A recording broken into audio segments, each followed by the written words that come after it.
Hello class, this is case study 4, part 1. Today we're going to address the question, is it possible to have zero impact? We're going to specifically look at urban sustainability issues and environmental footprints. Now to get us started, you might be saying, well, it's just little old me. What difference can I make on the resources of our planet? Well, here are a few statistics for the average American person.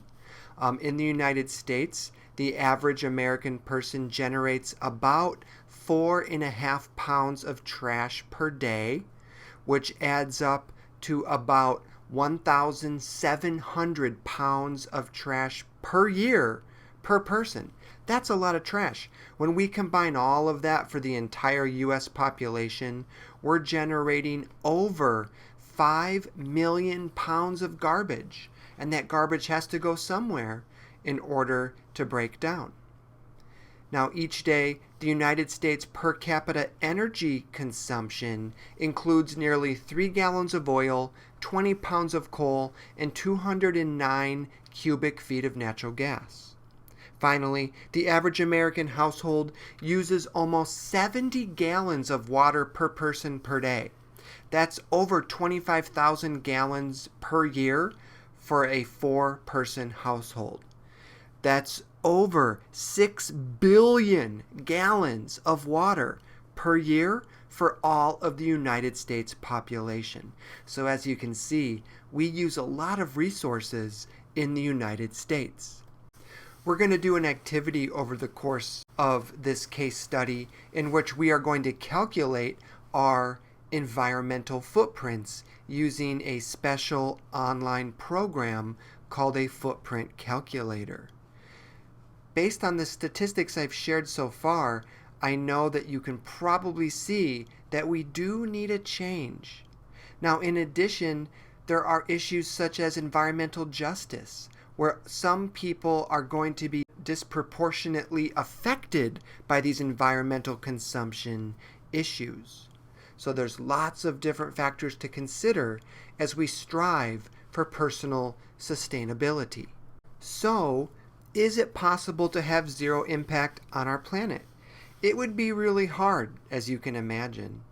Now, in urban environments, just like natural ecosystems, these are pretty complex systems, and as we know, all parts of the system are connected. We have services that we rely on, things like garbage and water and sewer. All of these affect the quality of life that we've come to expect. So when we talk about having zero impact, we're going to have to definitely think about a systems approach and some of the lifestyle choices that we make. Recall that environmental science involves systems thinking. Remember back to the first week of class when we talked about all the different themes of environmental science? The idea of balance and systems thinking is important as we try to move forward to solve our environmental problems. All systems are connected, and there are often trade-offs that we must make.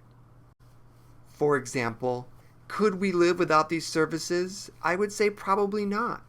We need things like fresh water. We need ways to treat our water. We need ways to get rid of our garbage. We need ways to transport ourselves around our cities. We've become accustomed to our lifestyles, but it does come at a cost because a lot of the ways in which these systems are created do lead to both environmental and health problems for humans. So to address this question of if it's possible to have zero impact, we're going to first focus on the urban habitat. Now, in the last case study, we covered food extensively. So I'm not going to spend a lot of time talking about food in this case study, but of course food is essential for humans to survive, and so it is also an important part of the equation when we're talking about zero impact. Cities were cited in particular areas for many different reasons. The locations of the cities in the United States aren't generally random, but develop mainly because of local conditions and regional benefits. For example, these cities are often crucial transportation locations. It's all about situation and location that allows for people and services to move in and out of that city. Another factor is the land and the soil, because cities had to be near farm fields so they could feed those growing populations. Finally, cities often need to have access to water. If there's no fresh water nearby, then there has to be a way to pipe that fresh water in order to keep the growing population stable. A good case in point is the Los Angeles area. It's a huge urban area that does not have a lot of fresh water nearby, and therefore that fresh water must be transported in. Now, on our planet today, we have quite a few megacities, and these megacities are huge metropolitan areas with 8 or 10 million residents or more. And the numbers of megacities on our planet have been growing over the last 50 years. Megacities and developed countries don't always correspond with the most environmental impact. There are some examples of megacities and developed countries where they actually don't have a very negative impact on the environment, which is to say they have a light ecological footprint. One of the main factors that can affect our urban footprints is our carbon footprint related to transportation. Transportation is not just about transporting our bodies around the San Mateo or Bay Area, but it's also about transporting our goods and services into and out of the San Mateo area. All of the deliveries we get, all of the food that comes in on trucks, so many services rely on the transportation sector. And of course, there are choices we can make. For some people, if they are able to do so, they might be able to ride a bike. Of course, this isn't an option for many people for time or for other reasons. They're not able to ride bikes. But for some people, that is one thing you could do to try to decrease your carbon footprint. Of course, there's also public transportation, using car sharing, riding the bus, riding the train. All of these are ways that we can decrease our carbon footprint as well. One of the problems with biking in the Bay Area and elsewhere is that there is no infrastructure in place to favor bicycling. Instead, most of our transportation sector favors cars. This picture shows a proposed configuration where they convert a road to a bike lane in New York City. New York City is one of those mega cities in the United States. And San Francisco also works to do this, to convert the roads to bike lanes to make it safer for cyclists. I recommend checking out sfbike.org or the San Francisco Bike Coalition to learn more. All right, so in the next part of this lecture, let's look at water consumption issues. We first looked at urban habitat. Now let's look at the ways in which our water consumption has an impact on our planet. Around the world, in general, there is economic water scarcity. It's not just that there's not physically enough water available. It's that there's not enough money to create the infrastructure that's needed to extract water, to acquire water, and to store water. There are many places on our planet where they do have this water scarcity, and they simply don't have a system in place to provide that water to the growing human population.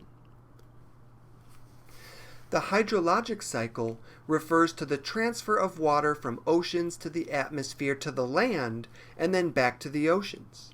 And this cycle is how we get all of the fresh water that we need to survive on our planet today.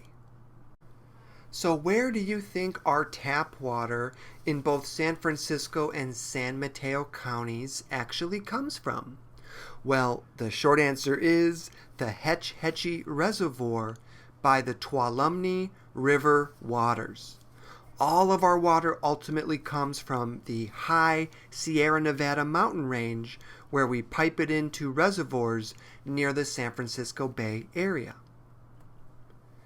Now, in California, we have a complex water distribution system in which we're moving water across the state, and a lot of that water has to be moved from the northern end of the state, where we get relatively lots of water, to the southern end of the state, to places like Los Angeles and San Diego, where there are millions and millions of people, but not a lot of water.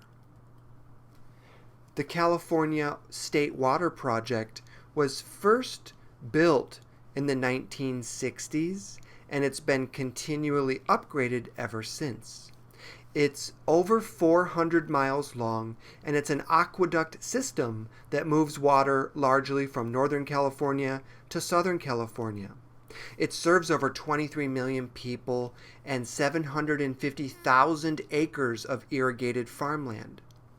It does cost a lot of money to run every year, but it's able to pay for itself because it can generate hydroelectric power as that water is pumped through turbines as it's moving across the state.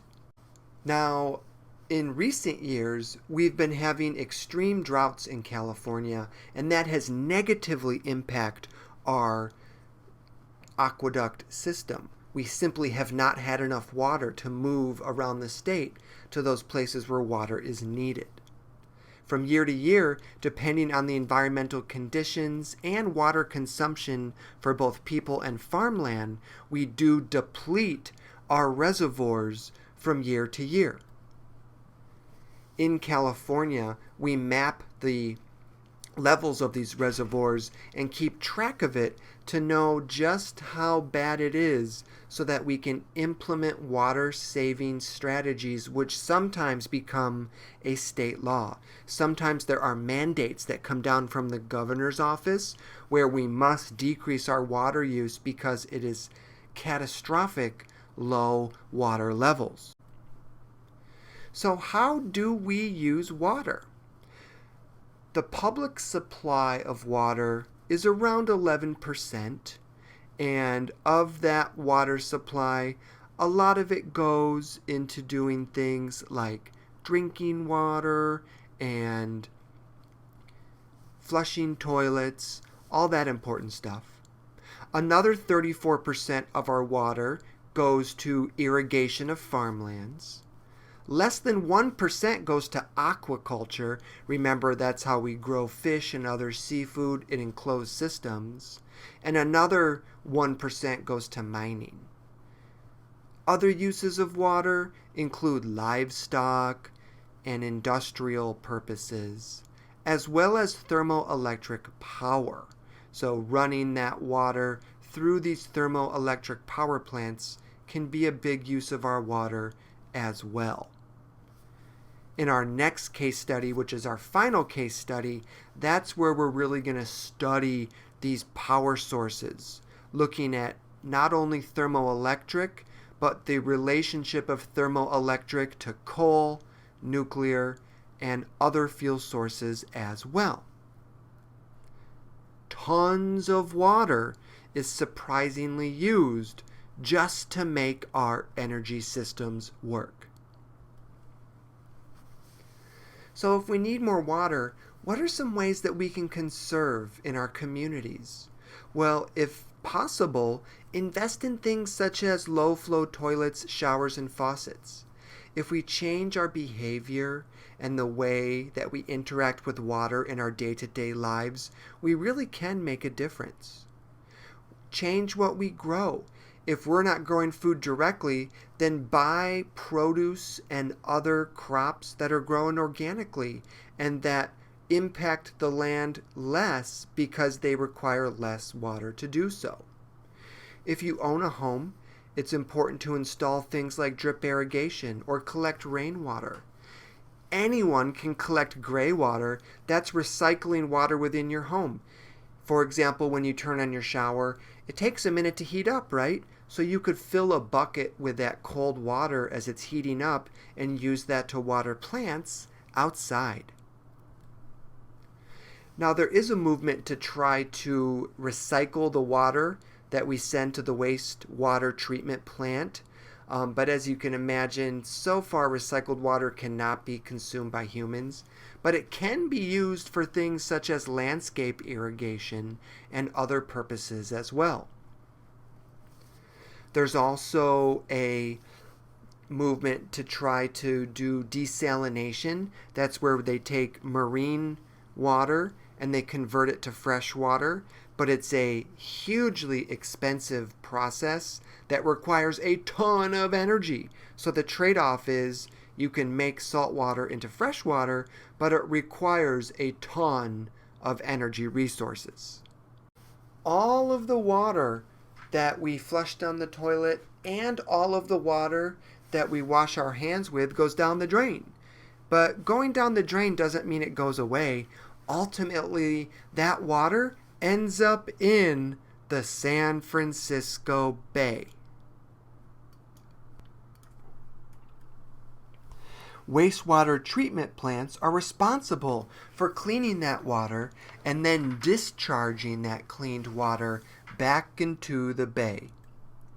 And that's why the largest freshwater source in the San Francisco Bay estuary isn't rain, it's not the rivers, it's the wastewater treatment facility water. Okay, as a final thought question for Case Study 4 Part 1, please consider this. Wastewater that is released into the bay is first made clean. First, given your understanding of what wastewater is and what treatment process it goes through, would you agree or disagree and why? Make sure that you define wastewater in your response, as well as go through the treatments that wastewater goes through. That's it for this lecture. As always, thank you very much for listening, and please email me with any questions.